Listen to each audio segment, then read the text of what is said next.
You've been moving late for the last 2 weeks. We're now shifting back to the regular cycle with the way things looked yesterday. So I wouldn't be surprised if the same thing happens today and throughout the rest of the week. But yeah, that cycle was, again, the market will shift a lot of times, right? Sometimes it may move, it may shift to, well, at least from my experience the last couple of years, sometimes it shifts to like the 9, 10, 11. Sometimes it shifts to the pre-New York, the 5, 6, 7. And sometimes it's just, the time we want it to be at, which is the 7, 8, 9. But it's not always going to be like that, right? But your job is to adapt. And that's what we've been doing the last couple of days. We've been staying on a little later, but you had it yesterday where you had an earlier trade. And that's how you would want to see things, obviously. Well, that's how you'll want things all the time to happen, obviously. Mute. Okay, cool. Invite done. All right, sick. Share my screen. Let me just share my screen here. All right, so chat. Looking good, right? My mic is good. Can you guys hear me? Yeah. All right, cool. So let's get with the analysis. So today you got the last day of the monthly. Now this is a very important monthly closure. All right, I'm not sure if I mentioned this to you guys. I probably did a couple of times, but it's very important due to the fact that it's the last day of the monthly and you have 8 hours and 47 minutes left, right? So if you look at the monthly, that's the first thing you want to notice, and that's the first thing you want to pay attention to, because this monthly is very important. It's not obviously important for today too much in terms of direction or taking a trade today, but it's important to see how we close for next month to continue in whatever direction it wants to drive into. So what we have so far is we have currently this support to the left, right around here. You have a minor level at 1980. That was your most recent support once you broke out the range, right? Because you broke out in November and in December came out up to make all-time highs. And then January came back and closed bearish, right? But it closed bearish, respecting this minor level of support here. So you have a major level, which are these two yellow zones. And then you have a minor level, which is this orange zone. This orange zone here is very key in terms of how we close today. Because if you do end up closing bullish above, then there's a higher chance next month's candle is likely to continue driving up to fill the top of the range and to potentially even break out, right? But if you do close bearish or even doji within the range of 2060 to 2000, then it might be a little tough. Tough in terms of you might not break out on the monthly just yet, but you still got range. You still have a 2060 range to 2000. That's a 600 pip range, right? It's decent. I'm pretty sure you can grab your 10 pips there, but obviously you want to see a breakout to have a more stronger bias for next month's candle, which is March, right? But yeah, there's only really 3 ways you can close within the day. You can close bullish like this for the monthly, or you can close like bearish below here, which likely will happen next month is you will likely come down to fill the wick next month.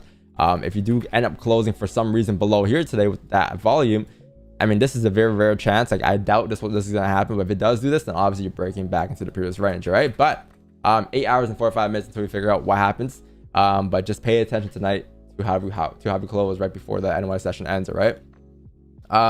The weekly, second last day into the weekly, again, still haven't done too much. I think the weekly for the most part has came up, created a top wick, came down, created a bottom wick. It hasn't really moved outside of that range since. I think the daily will explain to you why in a second, but the weekly does show you that, again, overall we're still respecting the support. We still close bullish at support. This is still the top of the range here, and this is the range we're breaking into. And if you're closing bullish here at support, I would assume the monthly candle, or sorry, the weekly candle on the weekly this week will continue to drive up to the top of the range, which the target was going to be, I believe, this resistance to the left at 2050. Now, I think the problem with this is that you have a day left. So are we going to have enough volume to continue driving up? Is this another question you want to ask yourself is this the bottom wick for the weekly to drive up, right? So I guess when we drop down to the daily, I want to see how that looks, because that will confirm to you a couple of things. I'm gonna switch between the daily and the weekly to show you guys what's up in a second here. But the daily does show you here that we are currently we did close bullish yesterday, right? And you kind of you didn't really close above the range. You closed respecting resistance. So I'm not sure if you guys see this, but like there's a minor level of support right around here that I have on price, and there's a resistance up here. You didn't close above here, right? You're still within this range here, but you did close bullish. So there's something, right? It's a lot better than what it was yesterday. There's something here today to confirm that you have a support being formed. And if this is a daily bottom wick, as you flip bullish, if you flip bullish, then you should continue to drive up. Now the question is, how steep is the bottom wick going to be, right? Or is this just going to be a rejection for the day? Because for all I know, right, if you close respecting this resistance as well, which you did, for all I know, price might not even flip bullish. For all I know, this candle might just continue to drive down to the bottom of the range, because again, we're still stuck in this range. We haven't broken out. You came up at one point, created resistance here at 2028. You then close bearish, right? The very next day you came up to create a top wick, and then the very next day, since you closed bearish, this candle closed bullish respecting, which means that you're not breaking out just yet. And today's candle created a top wick already, and now it's starting to shift down. So is this candle going to continue driving down to the bottom of the range today, or is it going to create a bottom wick to drive up, right? So obviously news is going to be a pretty big thing today. It's going to determine the direction for you for the day. I hope we get direction right after the 8:30 folder and not the 10 a.m. folders. You have like some minor folders going on as well. Typically you would see direction coming in after 10. That's why earlier I said how, you know, it could be 8:30 today or 10. But for the most part, if numbers do come out positive today, let me just check the numbers real quick. But for PCE price index, actual grade and forecast is good for currency. They are expecting good numbers. So if numbers do come out good, right, for all folders, then price technically should continue to drive down. And if that's the case, then what you expect is you expect price to continue driving down to the bottom of the range, if that's the case, right? So it really comes back to how the numbers come out to give you direction for the day. The 4 candle, from what I was looking at earlier, closed bearish at resistance. And if you guys didn't notice, it's the same mirror that's been going on for the past, I think, couple of days here. And you guys are probably gonna notice it, but you have this right here to the left. You have this overall range. Why is this so thin? You have this overall range here, right? You have this overall range here. You've been creating highs, creating lows, came up to create a new high, or sorry, a lower high, and then a steeper lower low, and then a lower high again up here, right? So you've been creating lower highs, and if that's the case, then I would assume this candle will come down to create a lower low. So if the weekly shows you that you have if the day shows you that you have a bullish candle closing at resistance, which confirms that you're not closing above the range, which means that you have a lower chance of driving up, and the 4 candle shows you that we're bearish to come down to create a new low at 2024, then if numbers do come out positive, then you know the direction for the day. You know that, great, we can look for sales coming down to the bottom of the range, and we look for sales from 8:31 and onwards to the end close of the session, to the end close of the 4-hour candle. Again, the 4-hour candle, you have 41 minutes left. It's a pretty important candle.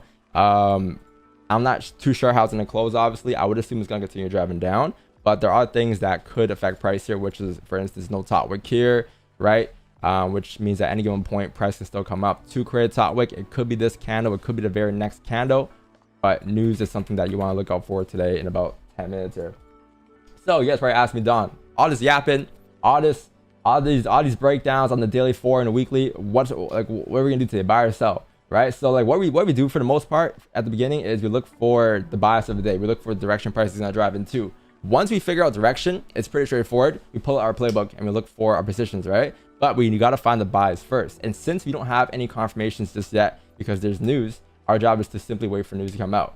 But if news comes out and it does what we want it to do, which is come up, create top wicks to confirm that you're not going to drive up, but you're going to drive down, then we can look for sells down, right? You can see the 1-hour candle here has no bottom wick, right? The first thing the price did was come up, create a top wick. I think at one point it almost flipped bearish, but still it never flipped bearish, and you still have no bottom wick. And on top of all of that, I'll say for the most part, you close below, I guess you can say you close below here, right? You still have a bearish closure, right? But is this 1-hour candle going to come all the way up to create a 4-hour top wick before coming down? If price does end up doing that, right, which is going to be right around here, if price comes up towards 2035.179 and then flips bearish on the 1-hour candle at 2030, then you can probably look for sells down at 8:31 post news if numbers do come on positive to drive down towards 2027 and onwards towards 2025, and that'll be a pretty straightforward trade, right? But the reason why you want to see a top wick tap in 2035 is, one, to confirm that this isn't going to be a 4-hour flip to continue driving up, but it's going to be a top wick to drive down, right? So we're not looking for sells at 2035. That's like catching a falling knife reverse, because it'll be a buy, right? What you want to do though is you want to wait for a top wick and then wait for a flip. Once you do flip below 2031, 2030, that's your sell coming down towards the bottom of the range. So there's no guarantee of you flipping, but you're planning for if price were to flip and do all of that, right? That's what you're doing right now. And that would lead you to the bearish bias for a day. Otherwise, for all I know, the daily candle could still flip bullish and drop for a day because you do have this bullish closure here, right? So it's gonna be a bit confusing at first. A lot of new traders or a lot of traders who are new to price action might be confused because like it's bullish on the daily. You're probably expecting price to drive up, but then again, any given point can still drive down due to the fact that you close respecting, right? So that's why we're gonna apply that top wick theory here in this situation, and that's what we're gonna wait for, which is just a top wick towards 35 and then a flip bearish at 2030 to drop down. All right, and that'll be a pretty straightforward trade today. If we were to get that.